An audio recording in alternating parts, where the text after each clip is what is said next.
guys, TrueGreen7 here. And have you ever wondered if there are any evil Pokemon? Well, yeah, the Dark type is the evil type in Japan.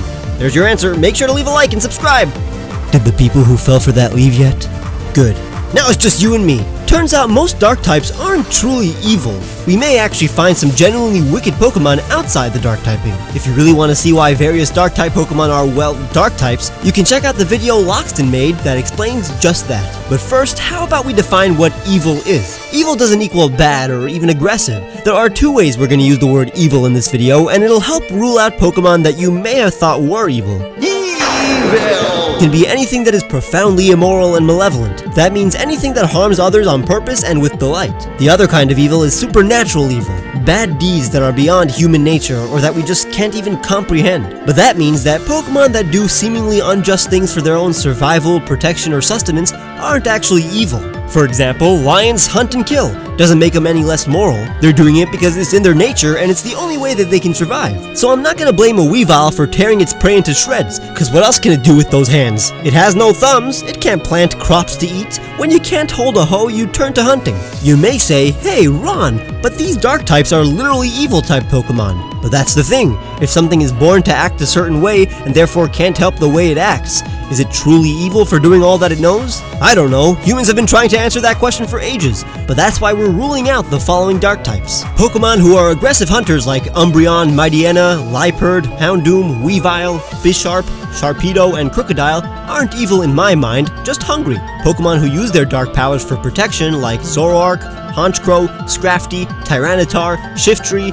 Darkrai, and Drapion are just trying to survive. Pokemon who are just Dark types because they're disgusting to be around, like Alolan Muck and Skuntank, are actually said to be friendly. Pokemon who are just doing what their real-world counterparts do, just naturally act a certain way, like Mightyena, Liepard, Raticate, Sharpedo, Skuntank, Drapion, and Crocodile, so they won't be seen here. And finally, Pokemon who are Dark types for the fact that they are themed around darkness, mystery, the night, or the moon, don't wish to harm unless necessary, like, once again, Umbreon, Darkrai, Sableye, and Greninja, who hides and strikes from the shadows and is based on the infamous Assassins. So now that we know which Pocket Monsters are safe to hug, let's go in order through each region to talk about all the candidates. Not all of these Pokemon are always doing bad, and some are more despicable than others, but I've deemed all of these Pokemon to be at least somewhat capable of devastating evil, even though, with a few exceptions, most of these Pokemon aren't here because they have destructive powers, but rather for how they use them. Let's begin with a Pokemon that is actually quite beloved, but has the potential for great villainy.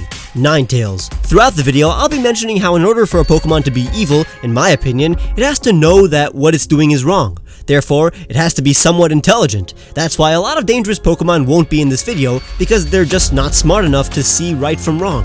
However, this Pokemon is known to be highly intelligent. Ninetales are said to be vengeful as hell, and with its supernatural powers, it could cast spells on its victims. The problem is, Ninetales have been known to unjustly lay harsh 1,000-year curses on people who merely touch their tails. That's pretty unfair. A smart Pokemon like Ninetales should know the difference between tail touching and murder. Not to mention, it's literally a Kyuubi no Kitsune, half of which are relatively malicious. I'm not saying we should throw all Ninetales into a volcano, mostly because they would probably survive on account of their fire typing, but also because a lot of Ninetales have been known to do good, especially Alolan Ninetales, although their good deeds have been proven to be for more personal gains. Gengar, though, is one of the most evil Pokemon out there. Unlike Misdreavus, which frightens people for nourishment, Gengar just kills people, and not for food. Some say it wants a ghostly companion, but nowhere is Gengar's attacks on humans properly justified. In fact, it's known to act the way it does for its own amusement. I swear, the only reason it isn't a Dark type is the fact that its poison typing makes sense too. Also the fact that the Dark type didn't exist until Gen 2.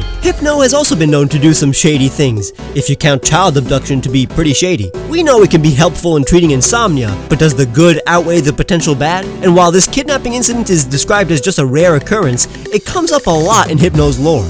I mean, a Pokemon with the power to instantly put anybody to sleep could eventually abuse its powers. So no, I wouldn't say you should fully trust the Hypno. But the final Kanto Pokemon we need to assess was necessary to discuss.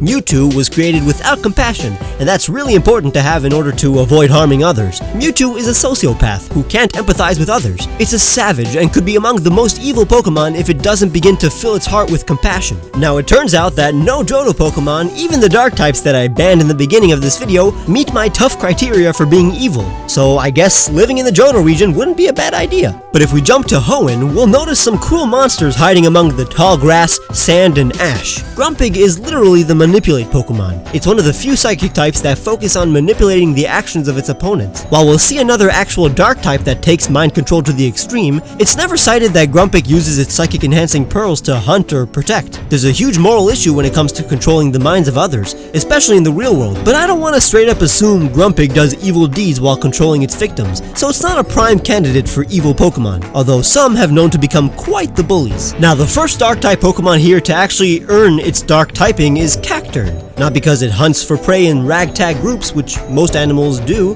but rather that humans, which are not normally part of their diet, will easily be eaten by Cacturne if they were traveling through the desert at night. Drapion also attacks humans in the desert, but scorpions are known to do that in real life, so I can't blame this ogre. But cacti don't normally mess with humans unless they mess with them. Cactus juice isn't the safest, but it is the quenchiest. Crawdont's evil is debatable. It loves to battle and bully others, and it's constantly aggressive and looking for a fight, just because it likes to brawl. But Crawdonts aren't the brightest, and their violent nature is just that. Their nature. So while most dark types can't help being born bad, they at least do nasty things solely to survive, while Crawdont does it for fun. Or maybe it does it to train so it can survive better. We'll never know. Now Absol far from fits the criteria. It's not aggressive and it doesn't harm people. Or does it? Many people think that since it appears before disaster strikes, that it's the one causing the disasters. And if that is true, then Absol could actually be the evilest Pokemon of them all. But humanity is slowly finding out that Absol may just be the harbinger of death. A Pokemon that appears to warn others about catastrophes. That's what it's based on after all. Until then, Absol will just be humanity's scapegoat. Now Bayonet is truly evil in my opinion. If Bayonets existed in real life, we'd all fear him. This Pokemon is said to have been brought to life by its grudge for the child who threw it away.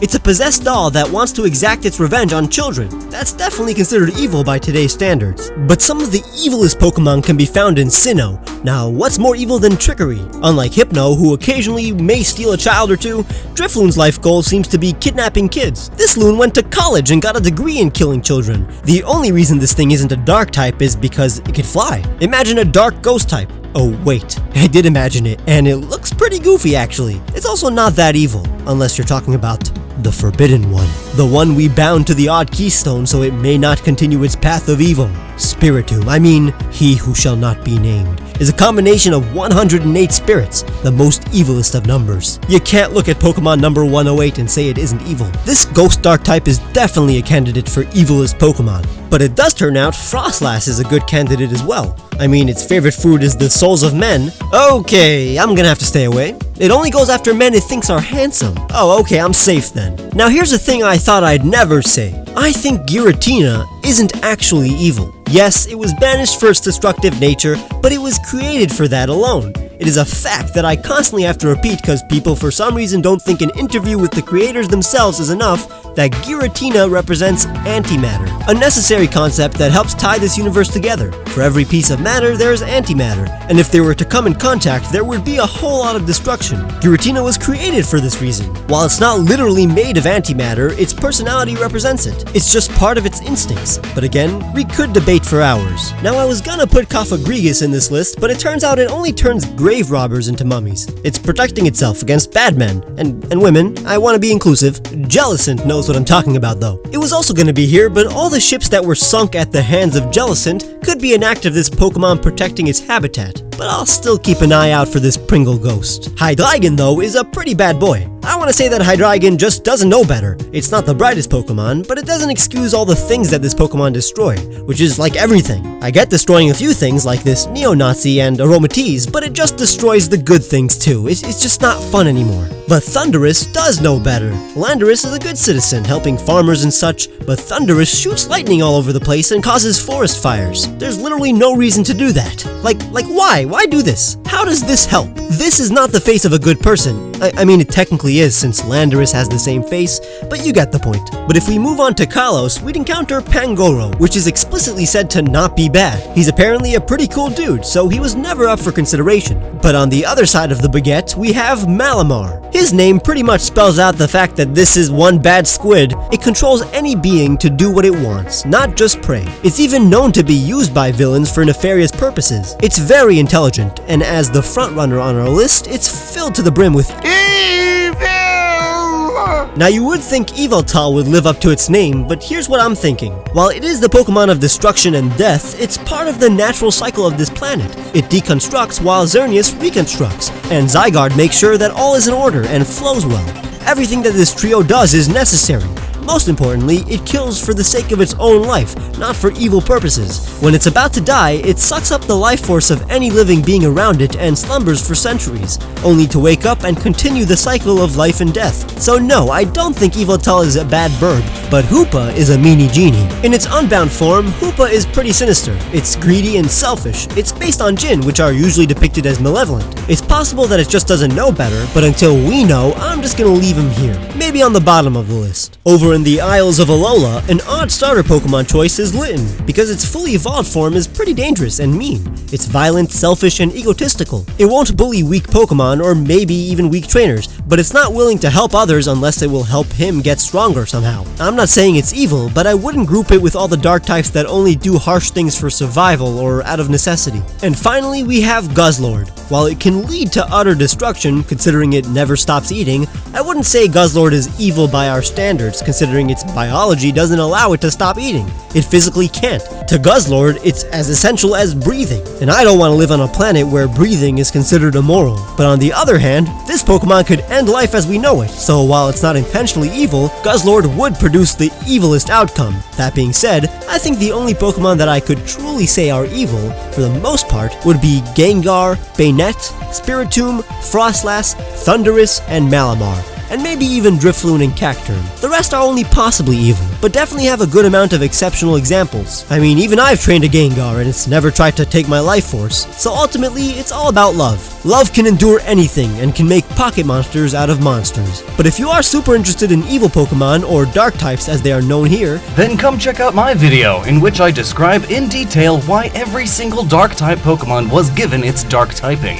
You can check out that video here or in the description. But if this is the first time you've come across my channel, make sure to check out my other videos or subscribe if you enjoyed. I'll see you guys very soon.